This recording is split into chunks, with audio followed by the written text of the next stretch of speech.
Hey, what's going on YouTube? Rylan here in the garage gym. And today we got a big one for you.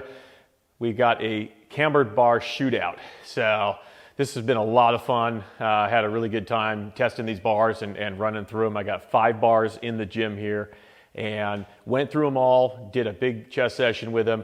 And big thank you to all my Instagram followers that had suggestions for stuff to look at and feedback that you guys wanted. So I took all that into account, made a big spreadsheet, and went through all the details, and I've got that coming to you today, so stay tuned.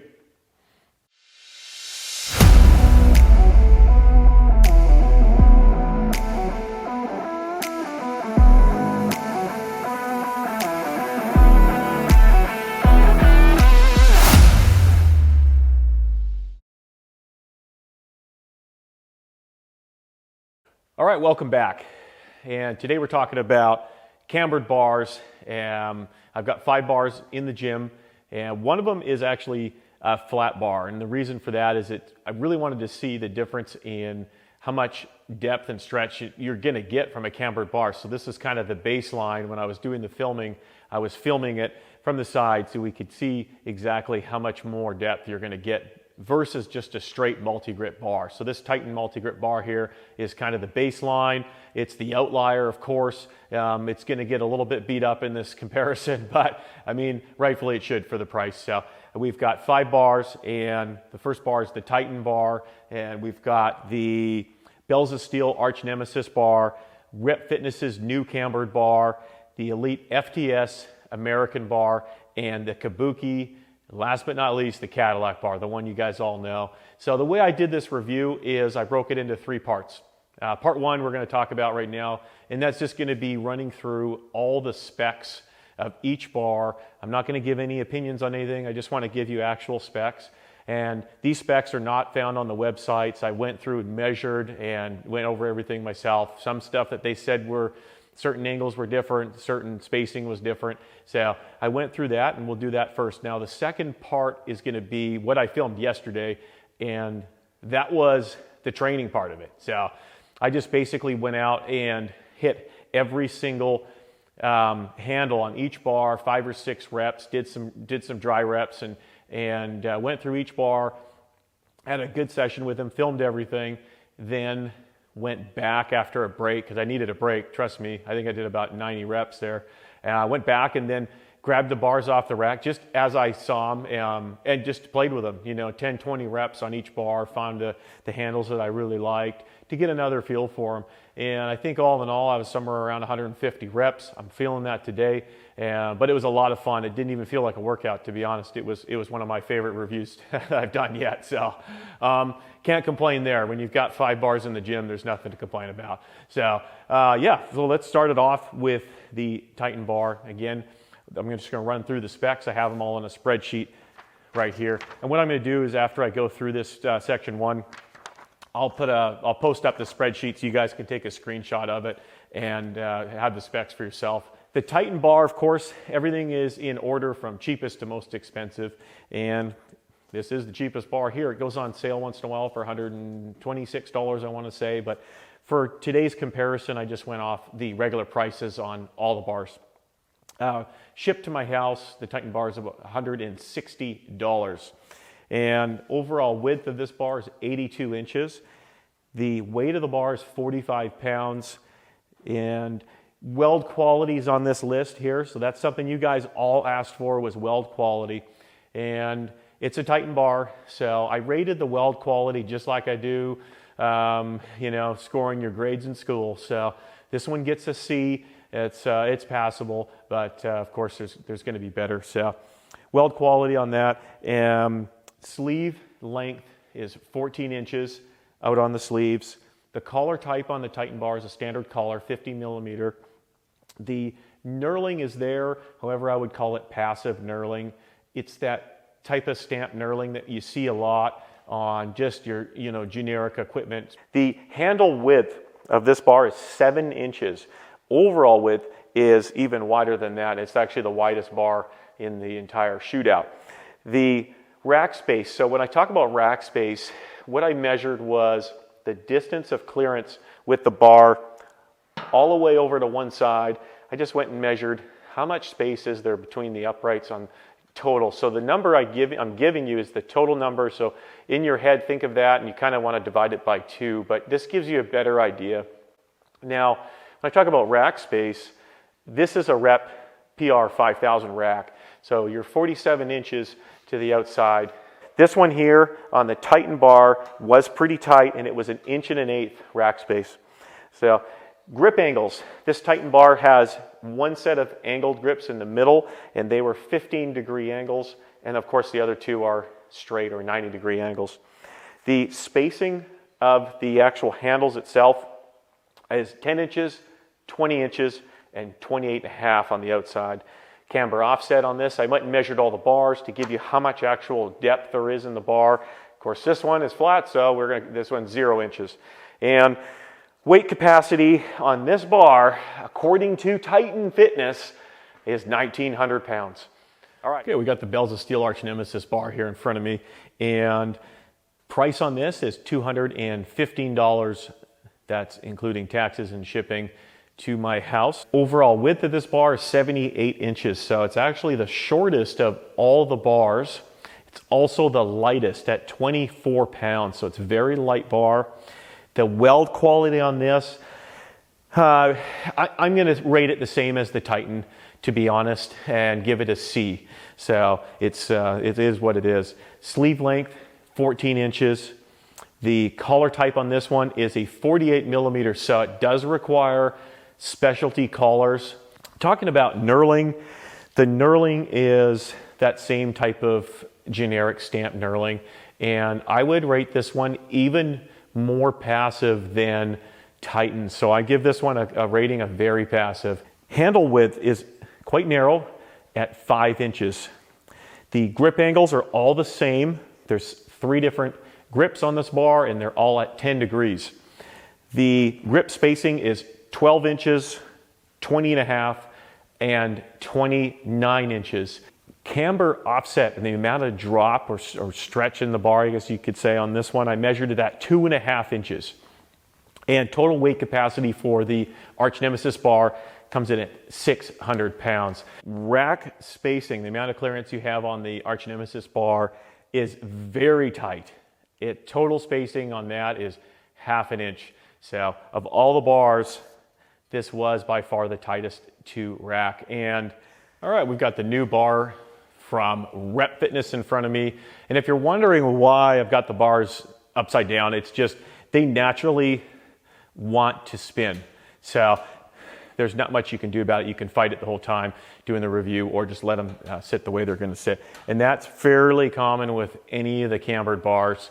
It's just the way it is, the way the weight distribution is on them. So talking about the Rep bar, this one's brand new this year. They have a lot of really cool features built into this bar. Retail on this one, shipped to my house, is $310. The overall width is 80.5 inches. Weight is 45 pounds. The weld quality is good. I thought it was really good, and Rep's quality seems to be improving a lot on their welds and overall quality of their equipment. I rate it at a B. So sleeve length, 14 inches. Collar type, so type of sleeves here is your standard 50 millimeter collars. You can use any collar that you want or clamp for that. The knurling, again, is that generic stamp knurling. It is on par with the Titan, and I'm going to rate it at passive. The handle width is 5 inches between the 2 tubes, and the rack spacing on this bar is by far the best of the entire shootout at a total of 5 inches. The grip angles are 20 degrees, 10 degrees, and then the outermost grips are basically 0 degrees. They're just straight. The spacing on the grips is 9 inches, 18 inches, and 25 inches. Grip diameter on the Rep bar is the biggest of all the bars at 1.4 inches. All right, we've got the Elite FTS American bar in front of me, American Cambered Bar. And specs on this one, we'll start with the price. Comes in at $337, shipped to my house. That includes free shipping. And overall width on this bar is 83.5 inches. Weight on this bar is a little bit of an oddball from the pack, and it comes in at 38 pounds. The overall welds and construction is very good. I gave it a B+ for the welds, and you can tell this bar is made in America. It's got nicer craftsmanship in the welds for sure. Sleeve length is 15.5 inches, so you're gaining another 1.5 inches over the other 3 previous bars we talked about. And collar type on this requires specialty collars, measures in at 48 millimeters. The Elite bar doesn't have any knurling at all. It's actually just smooth powder coat. However, the diameter of the handles are quite large, and they come in about 1.38 inches. So going back to handle width, the bar is nice and narrow, and handle width on this bar is 6 inches. The rack spacing on it came in at 2 3/4, so pretty good. It also has like a beveled feature here that does make racking it a little bit easier. And this bar also features something else that the other ones don't. It has an extra set of handles, so instead of 3, you're going to get 4. And go through the angles now. The very most center one, of course, is going to have the most angle to it, comes in at 18 degrees. Then it has this second set of handles that not only are at a 10-degree side angle, but they actually have a bevel to them up and down. So those are very cool. I like that handle. And that one comes in at 10 degrees, and then the last 2 outermost handles are 18 degrees. Spacing on these, your innermost handles are 7.5, 15, then it goes 21.5, and then the outermost come in at 28 inches. Offset, or how much drop this bar offers, is 2 inches, and that's from their website, and I measured it. It came out right at 2 inches. Weight capacity on the bar is not listed. I would have to imagine that it is going to be higher than anything you're ever going to lift with it. Looking at the bar and looking at the construction of it, this is a very solid bar. I would not be worried about weight capacity at all. If Titans is saying theirs is good to 1,900 pounds, you got nothing to worry about with this Elite FTS bar at all. All right, we've got the Cadillac Bar from Kabuki Strength in front of me right here. This is, of course, everybody knows this bar. And I mean, to take a step back on this, there's 2 brands in the lineup today that I've been around a long time, Elite FTS and Kabuki Strength. These guys are pioneers in the powerlifting world. So, you know, when it comes to garage gym equipment, there's a lot of different brands, but when you talk about professional powerlifters, you talk about world-class lifters, you're talking about professional athletes, these companies are catering to a whole different market. So bear that in mind when we talk about the Shootout, and when you look at some of the pricing on this stuff. This is a bar that could easily go straight to an NFL team and train in their gym and never ever have an issue. So something to think about. I just wanted to throw that out there for people that aren't aware of Kabuki Strength or Elite FTS. I'm not affiliated with them in any way, but they are pioneers in the powerlifting world and in the strength world. So just some background on them. This bar here comes in at $556 shipped to my house. So definitely the most expensive bar of the group, and it's about $200 more than the Rep and the Elite FTS bar. It is 87.5 inches total length, so it's going to be the longest of all the bars. Weight is 20 kilograms, so very close to 45 pounds. And the weld quality on this, I have to give it the best mark. Give it an A or A+ if you wanted. You can definitely tell this has been handmade in America and is very, very nice quality welds. The sleeve length is 16.5 inches, so you're going to have even more sleeve space for racking more plates onto this bar. The sleeves are very nice. They're bolt-ons, and they're 50 millimeter standard sleeves, so standard collars will work on those. Talk about knurling. This bar does not have any knurling. It does, however, have a textured spray paint. It's something that I would say similar to maybe like the lining in a truck bed liner or something like that. It's quite grippy, and the best way to describe it is it is grippy. Overall handle width is 6 3/4. Now rack spacing with this bar, it is a little bit tight at 1.5 inches, so 1.5 inches of rack space. So it's a little bit tight there. And grip angles, what's really cool about this is Kabuki offers actually built in 3 different angles. Instead of just throwing three 10-degree angles on here, it goes 10, 12 and a half, and 15 degrees.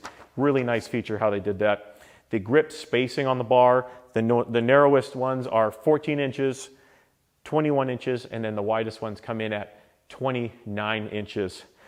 I measured the offset drop at about 2.5 inches, and that's fairly on par with Rep, and then a little bit more than, say, the Elite FTS bar. Weight capacity, they don't list it, but if I know Kabuki, it's going to be unimaginable for whatever you're lifting. You never worry about weight capacity. Now, grip diameter, final last thing, is 1 inch, 1.28 inches, so just a little bit more than 1.25 inches.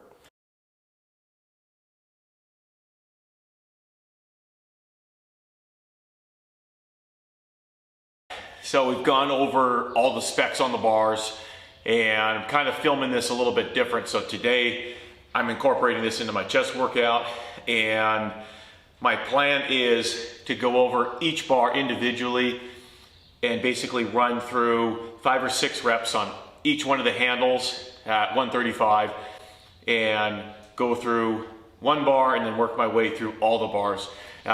The first thing I'm going to do is check depth and just make some notes of stuff that I'm thinking about. Just whatever comes to my head after that session. Okay, you know, how was the knurling? How was the feel? How's the angles? How did it feel on my shoulder? I've got a bad shoulder right here. It hurts when I bench. I've been working through that, so kind of an impingement issue. So yeah, let's see how it goes.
I just finished going through all the bars. You probably saw the B-roll of that, and I had a few things that surprised me. One was I'm glad I just put 45s on, because that was a lot of sets and a lot of reps, and when you're changing angles that much, man, you can definitely feel it. One thing I'll say, I'm not going to name any particular bars. I'm going to get into that when I finish this review and go through my notes of everything that I found as I was training with these bars, but it might be something to do with my shoulder mobility, but some of them had some really wide outer grips that were just really extreme on the wide end of things for me, and I definitely felt pain with those. It just not super comfortable, but that could be a weakness in my shoulders. That could be an issue with my own shoulder mobility, so I'm not going to knock a bar for that. I used the Rep, you can't really see them in this, but the Rep flat J cups. I wanted to use a J cup that most people will have, so I took the monos off, put them away, and used the flat J cups from Rep, and they're very similar to Rogues or what you'd find from Sorinex or other companies. And I was really trying to get a feel on re-racking the bars and which ones are going to feel easier to rack, and especially on a Rep rack. So with the Rep rack, we are going to be 47 inches versus 49 on a Rogue. So it's a narrower, the rack's narrower, and with some of these multi-grip bars, it does make it a little bit of an inconvenience trying to re-rack them. So I used just a standard J cup and was really paying attention to that just to see how it would feel. And I was surprised Some of them racked really nicely and some were pretty tight. I'm going to show you pictures of that as I talk about each bar as we go through the review. So stay tuned.